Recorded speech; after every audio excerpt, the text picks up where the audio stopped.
45, 50 minutes plus questions. I mean, it's a little flexible. Take your time, and you can start. Okay.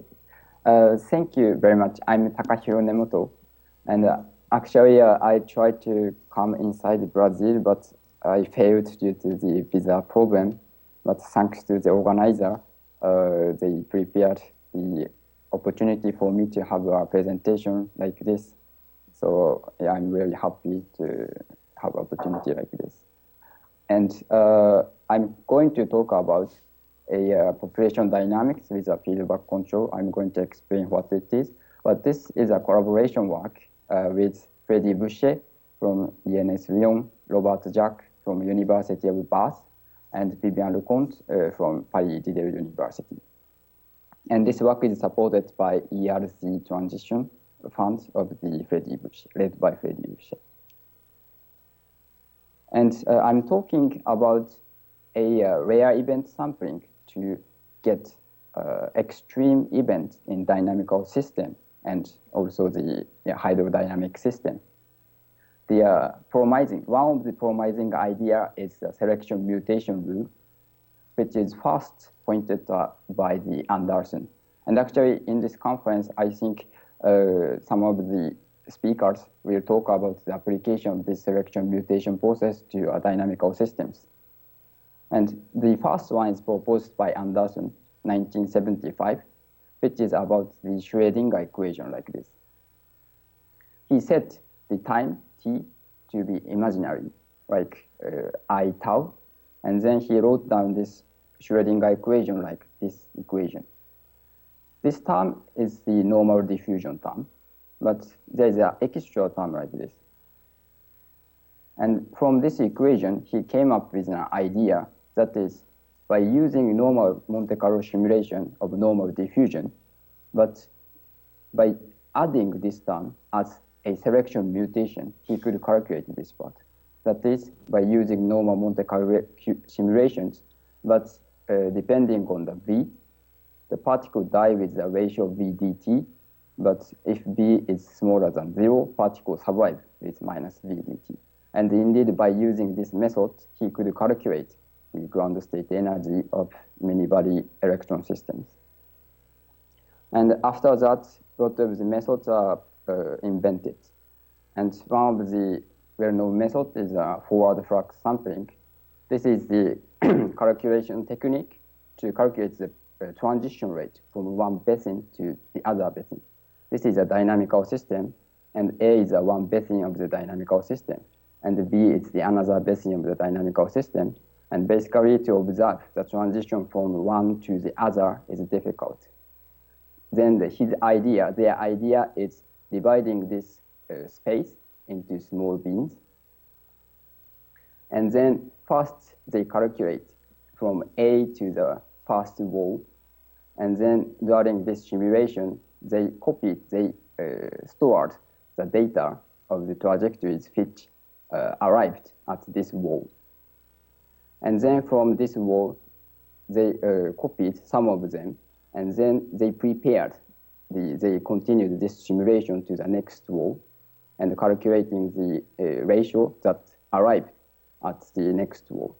And they continue this, and calculating the arriving ratio, and copy the conditions, and continuing this procedure. And finally, by using this formula, they could calculate the transition rate.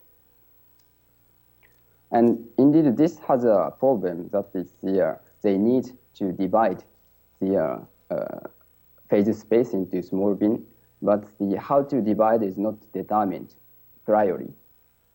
But for example, the work done by Professor van den Eygen, they used Voronoi tessellation, and then indeed they don't have to use the intuitive way to divide the space, but they could use systematically dividing the system and do the forward flux sampling from one basin to the other. And this method was also used calculating the rare event in dynamical system, like climate dynamics. And this is a work done by the Julian and Freddy. And they applied this selection mutation rule to the Lorentz 196 model, and actually they showed that the compared with brute force approach, this selection mutation rule is very efficient to get the extreme events. Especially they calculated the probability of energy. And also this will be the tomorrow talk. Francesco and Freddy, they applied this selection mutation rule to the climate dynamics. Yeah, I forgot the name of the system. Plasma model, sorry, plasma model, and they will present the result tomorrow AM. And finally, this is especially we are focusing on one of the methods, one of the selection mutation method that is known as the population dynamics. But that one is proposed by this group, Gardiner, Kuchan, and Pellitti, and later developed by Julian Taillou and also the other researchers.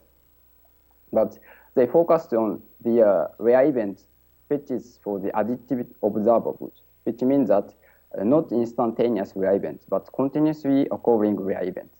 This is an example. For example, if we use the previous forward flux sampling, rare event is the one basin to the others, jumping rare event.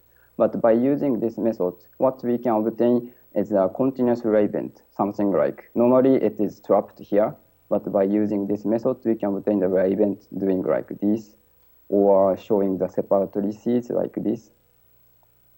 And as an example is the FPU chain. They apply the method to the Fermi-Pascal-Ulam chains, which is constituted by the Hamiltonian dynamics with the cubic force.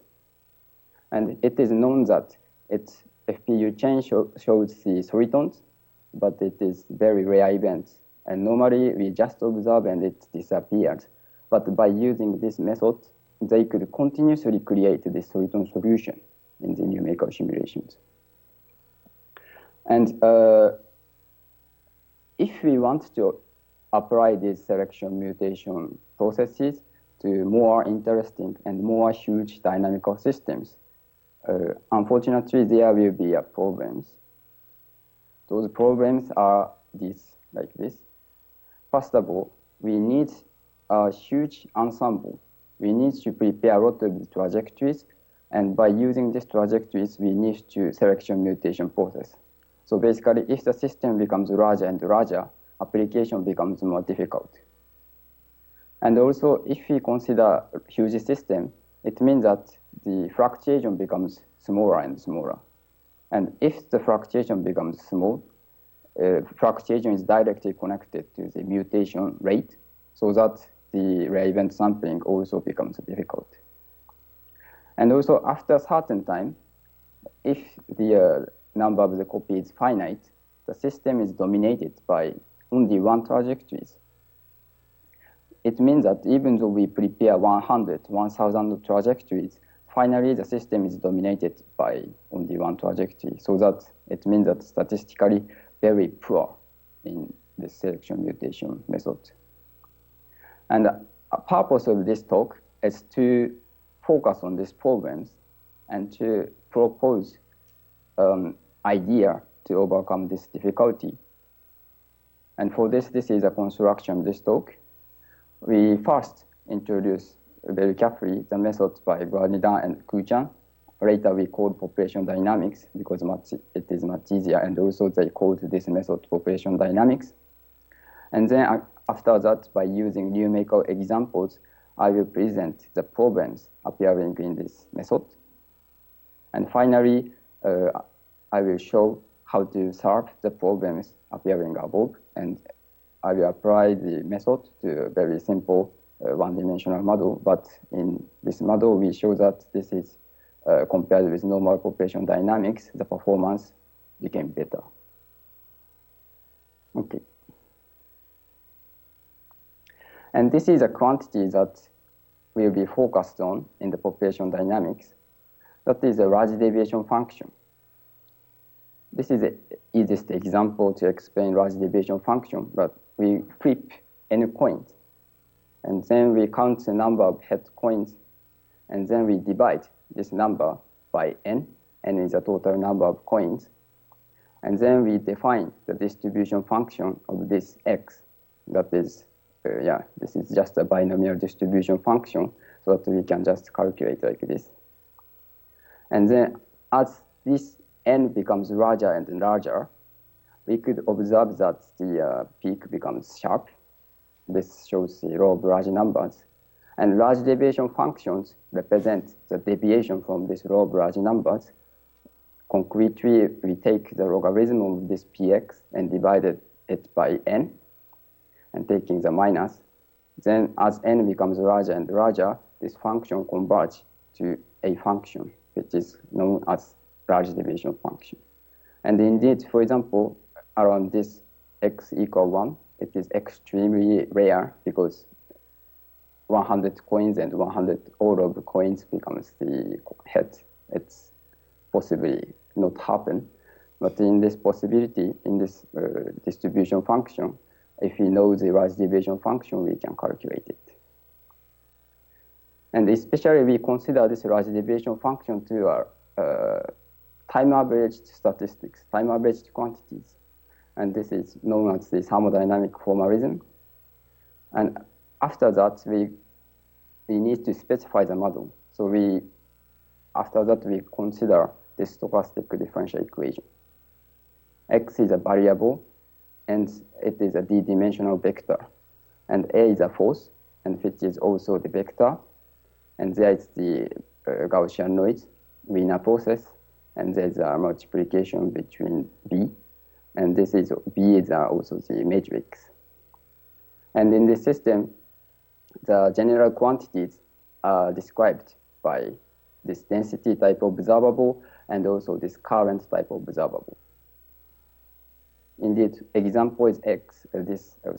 Example of this density type observable is like a position of X, and also the current type observable is X dot. That is also the expressed by this lambda c. And in general, we consider the sum of these two quantities. So by using this, this is a corresponding table. In coin flip problem, we consider the variables as all of the configuration of the coins. But on the other hand, in time series statistics, we consider the history of the system. And for the distribution function, we consider binomial distribution, but for time series statistics, we consider past probability. And also the quantity that we consider in coin flip problem is the average with respect to total number of coins. But for time series statistics, average is with respect to the time. So it means that the large deviation function, the infinite limit is taken for the number of coins for the coin flip problems. But on the other hand, time series statistics, we take the infinite time tau to large limit. So this is a difference. And this time series statistics we are going to consider. And one of the example of this time series statistics and thermodynamic formalism, the known result is the fluctuation theorem. And this was first pointed out by the 1993 by Evans, Coe, and Morris. They considered non-equilibrium ricket with a shear, which is described by slot MD. And then they calculated a entropy production in this ricket system, and then calculate the distribution function of entropy production. And normally, entropy production is positive, but because of the fluctuation, some of the realization shows negative entropy production. And then they calculate, indeed, the ratio between the positive entropy production and the negative entropy production and take the logarithm of this. And this is actually this logarithm, and around 0.0 to 0.6. So it means that in this figure, 0.0 to 0.6 around here. So it means that some of them are very rare. Indeed, the data around here is very fluctuating. But they could show that this expression becomes straight For example, around here, if they interpolate the result, this becomes straight. And they expected that this is not only for small fluctuation, but also very large fluctuation, it is satisfied. And indeed, it was true. And several mathematical results prove also the development was done, and it is known as fluctuation theory. And to get, for example, this logarithmic ratio numerically, normal method is not useful. So that the population dynamics that I'm going to present now is very important. And in order to calculate the large deviation function, the target in the population dynamics is the Legendre transformation of large deviation function, which is expressed like this. This is large deviation function, and this is a Legendre transformation. And by using this formulation, indeed we could get this expression, which is known as the scaled cumulative generating function. And population dynamics in this method, basically by using this factor, calculating this factor as a selection mutation rate, and then we calculate the population growing up, and then from the growing rate of the population, we could get this generating function. More precisely, we first prepare the n initial conditions, and then we start those simulations. And then each small time interval, we fix the small time interval dt. And then each dt time interval, we calculate this factor for each trajectory, each condition. And then depending on this condition, we next calculate this integer na, SA divided by the sum of this SA, SB, and then times NC. NC is the number of the trajectories, and then plus eta. Eta is a uniform random number from 0 to 1, and then take the integer. And this NA is the next offspring, meaning that the next number of the trajectories after this dt. So each dt, we use this and changing the number of the trajectory. If NA equals 0, it means that we eliminate this trajectory. And if NA equals 1, it means that we keep this trajectory. And if this NA equals 2, it means that we multiply this trajectory to 2, and so on. And finally, so we could get like this figure. Each time dt, we increase the population, and then because we want us to keep NC to be constant, so we randomly pick up the trajectory and reduce the number of them. And again, we do same thing for time interval dt and reduce, and for time interval dt and reduce. And we, at the same time, we store this increasing ratio. And finally, we actually multiply this increasing ratio and taking the logarithm, and then divide it by t. And that becomes the generating function. And if you do the Legendre transformation, you can get the large deviation function. And this is, for example, numerical example. We set d equal 1, and ax equal minus x. It means that this is just the Ornstein-Uhlenbeck process, and bx equal constant, and lambda is the bias, is x plus x squared. And in this case, we can get analytical result, and I plotted like red dashed line. And then this blue dot line is obtained from population dynamics, and indeed, we could see a very good coincidence. So this is the introduction of the population dynamics. So next, I'm going to present the problems appearing in this method.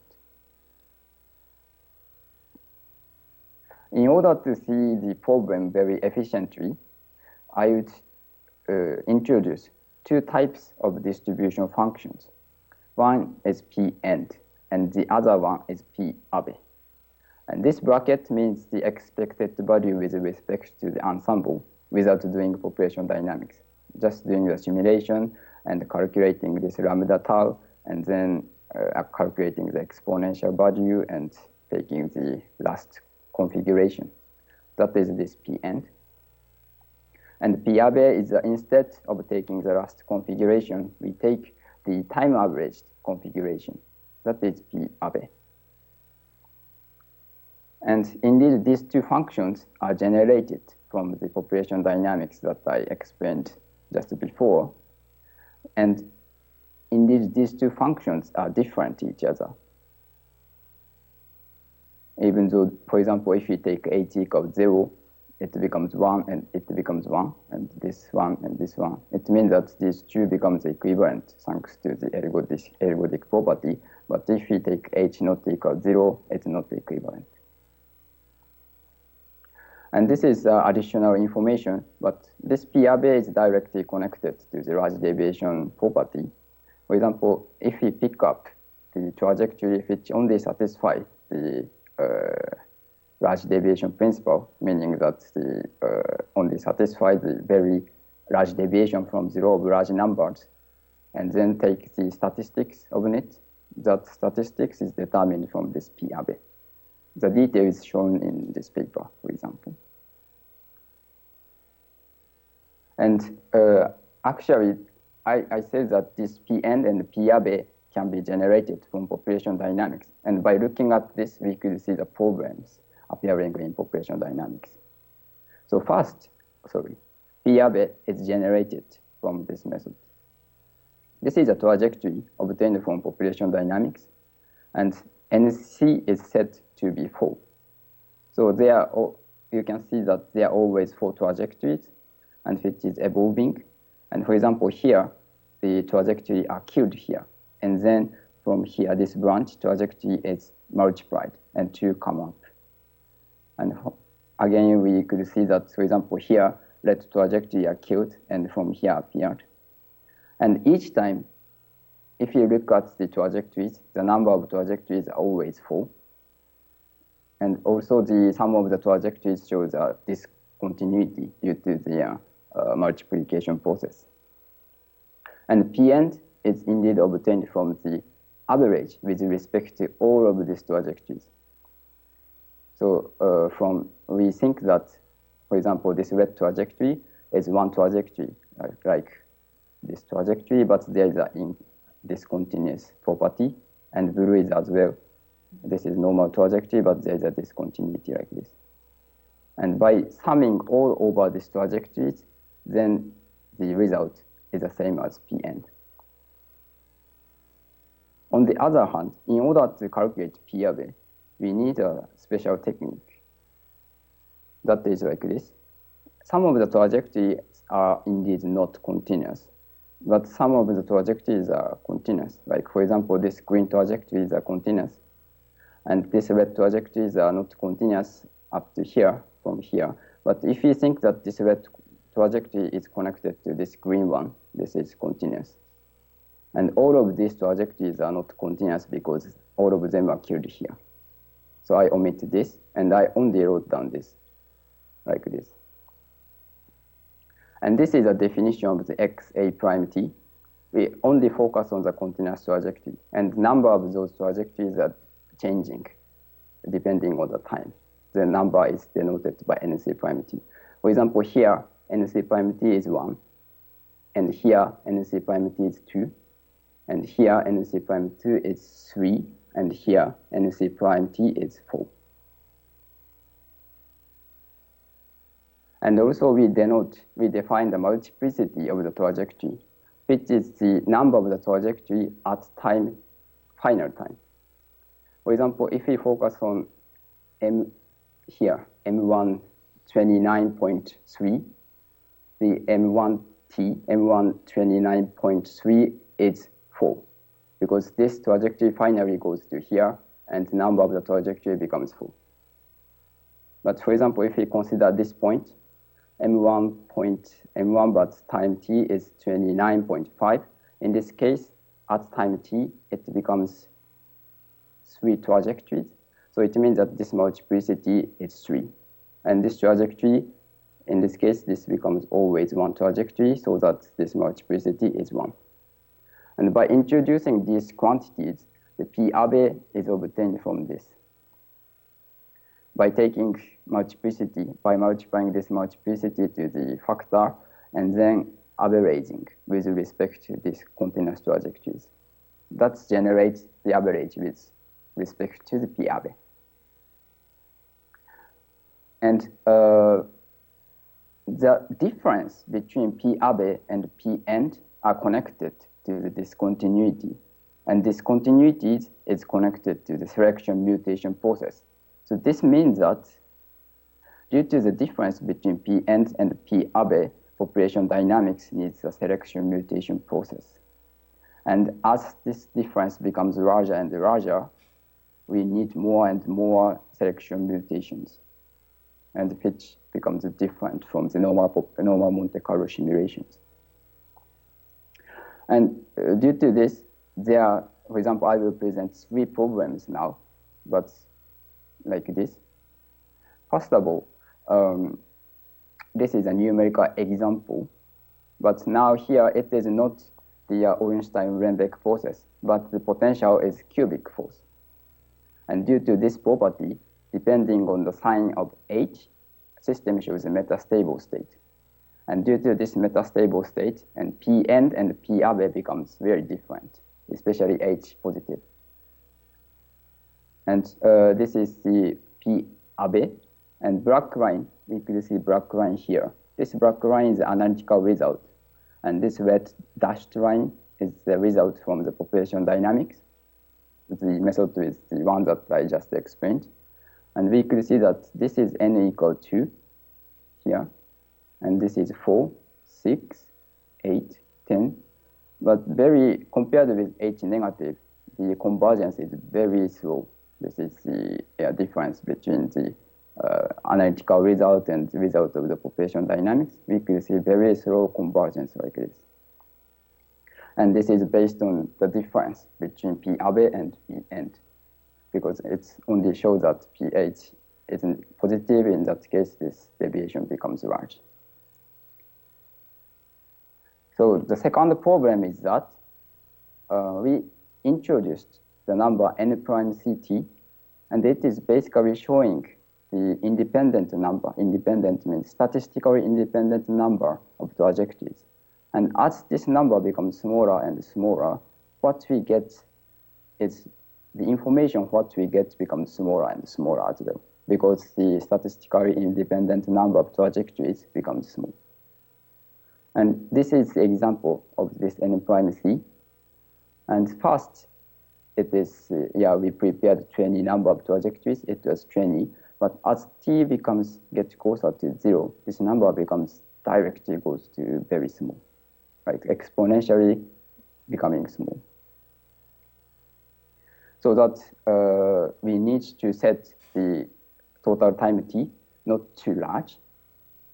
But at the same time, we cannot take this number not too small, because if we take the number, the value of the large tau becomes smaller and smaller, it violates the large deviation principle.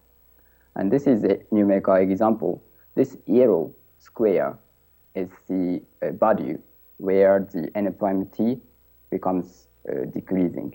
I mean, exponential ratio of the decreasing. If we take this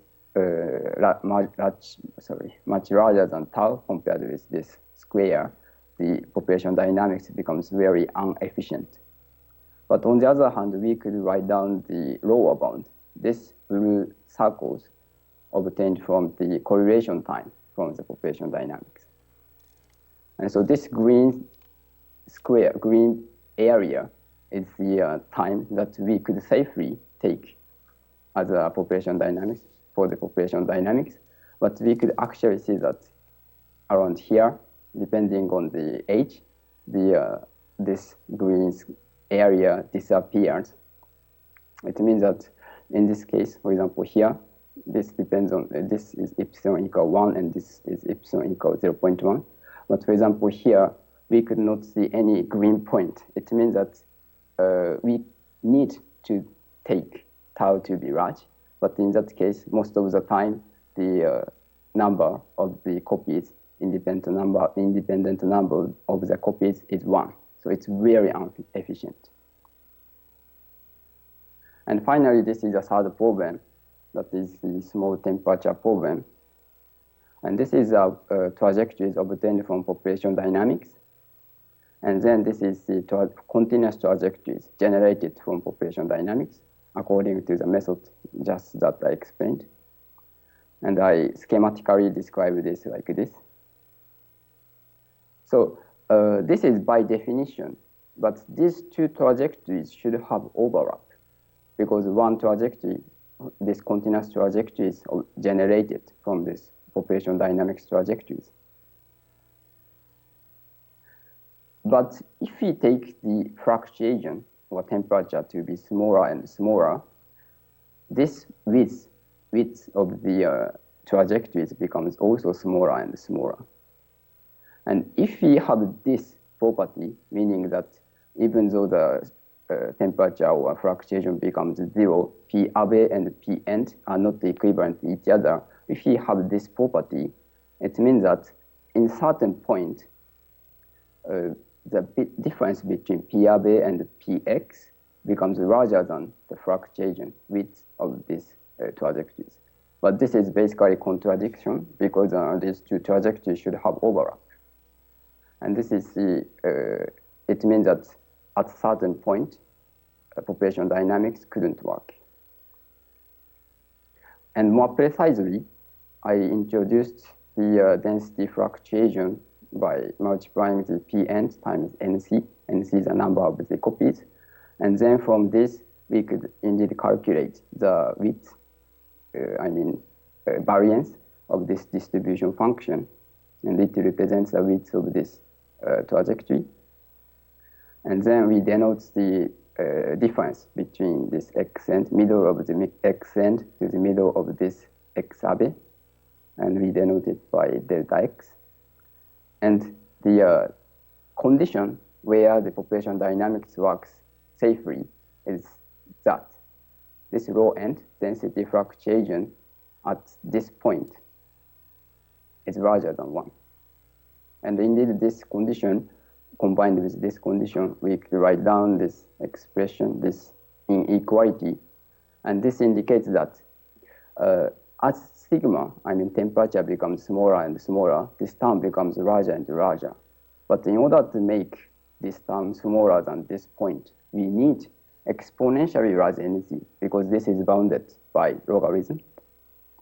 So it means that at a certain point, we need logarithm exponentially large number of copies. And if it is violated, population dynamics couldn't work. And this is a numerical example. Take t equal 1, one dimension, the system is the same, but we set a special scaling, that is h tilde, introducing h tilde like this, and fixed h tilde with taking epsilon too small. And indeed, this is the result of the numerical simulation.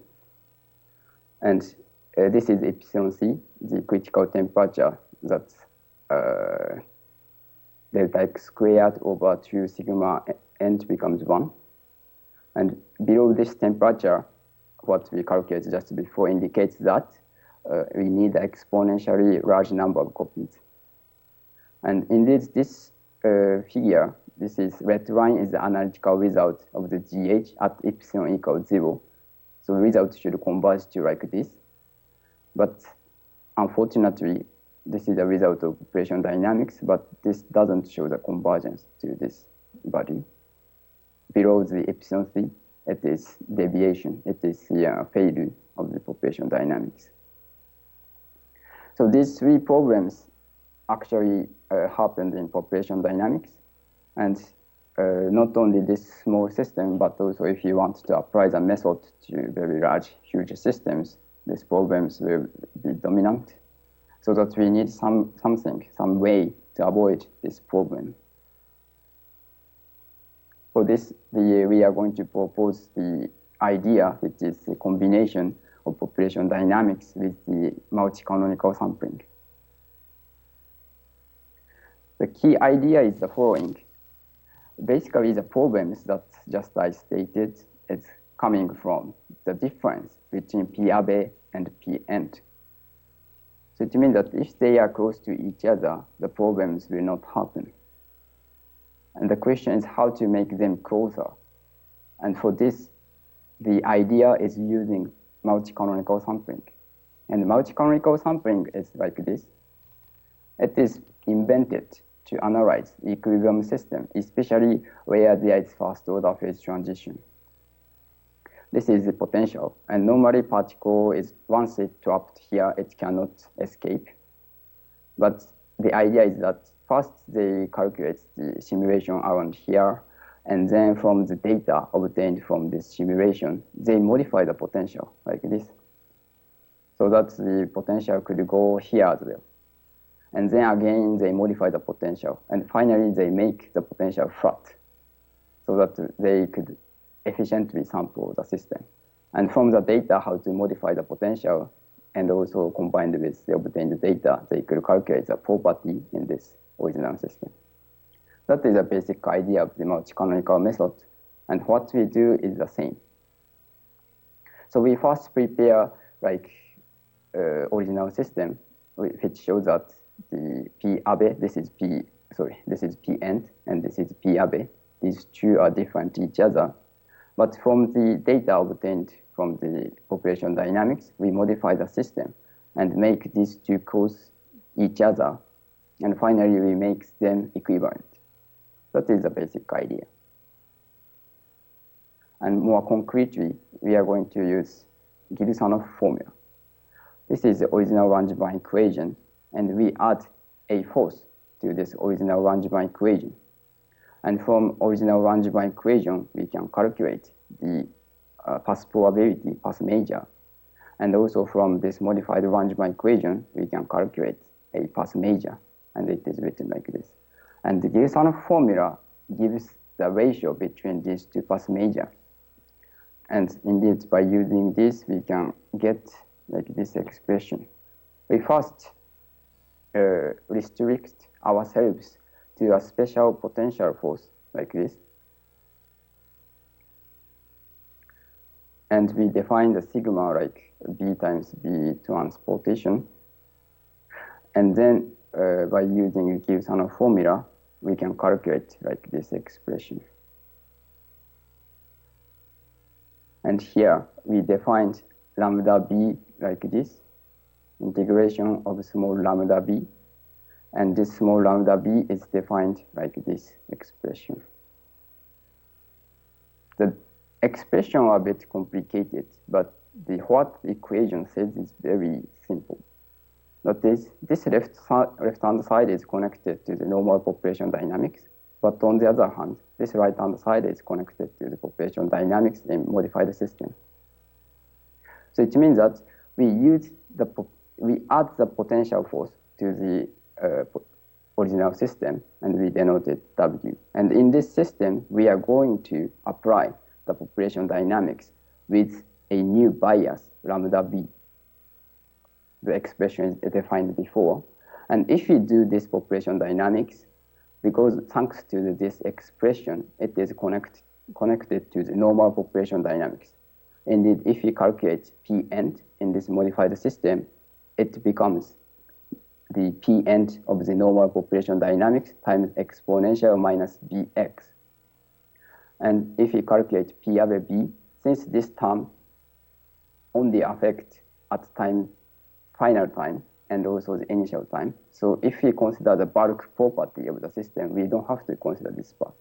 So it means that P abe B and P abe original system are equivalent. But thanks to this property, P ends are different. And here now we remember that B is basically arbitrary function. So it means that by choosing this Bx very well, we could change P and Bx, but P abe Bx will never be changed.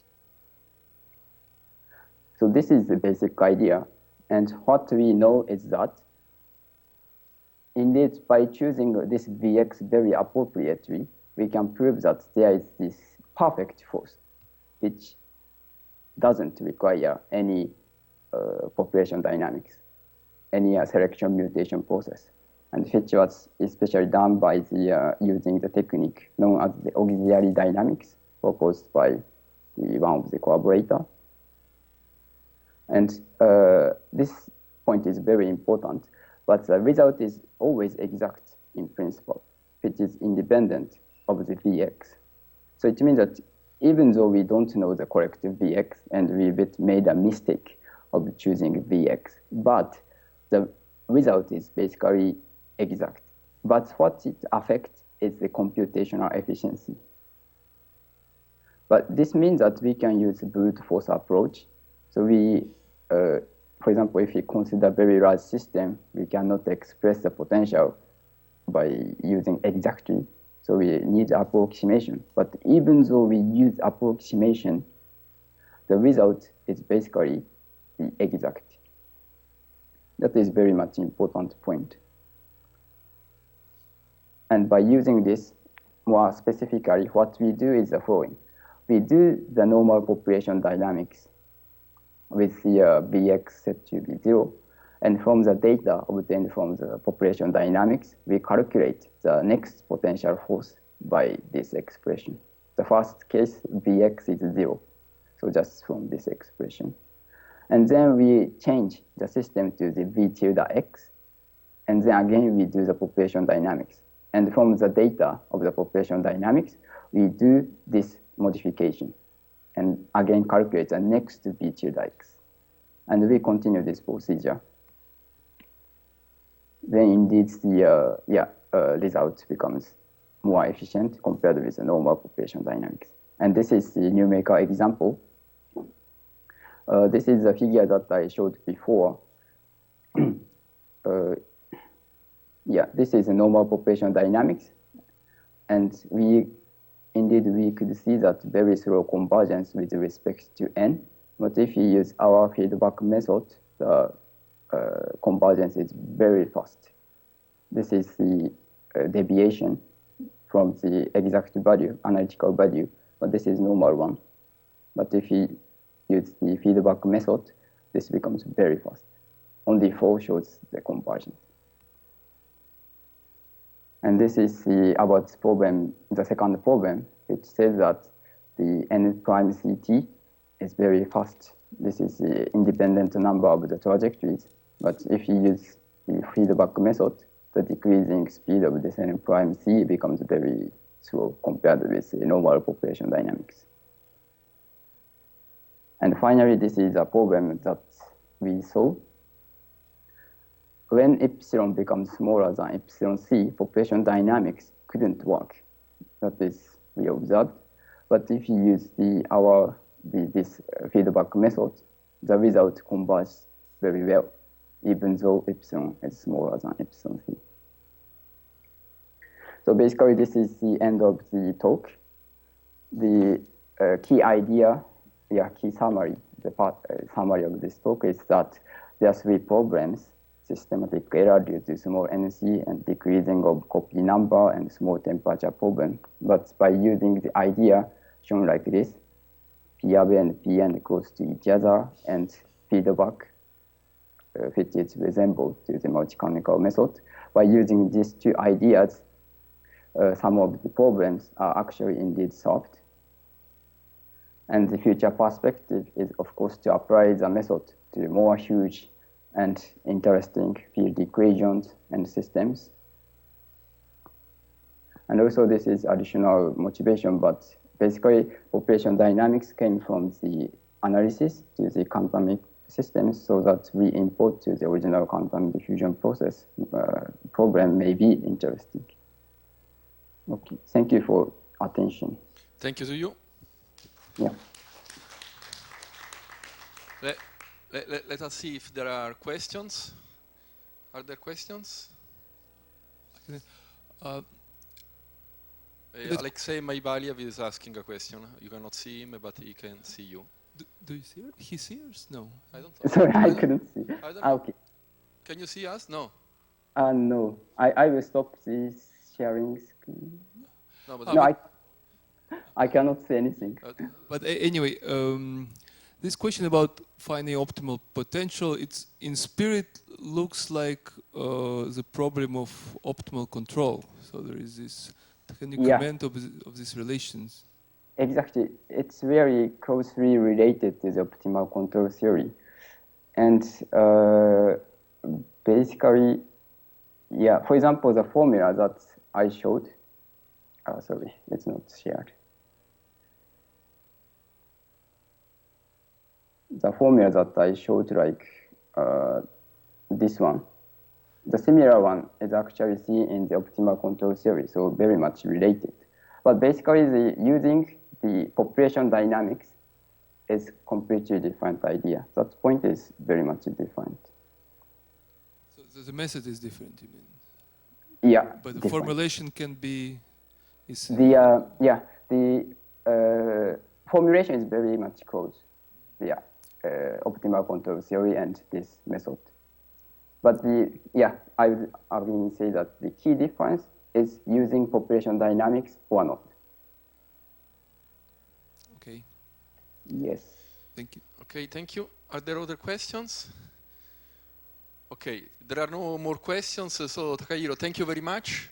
Thank you very much. And hope to see you next time. Yes, Bye. thanks a lot. Bye.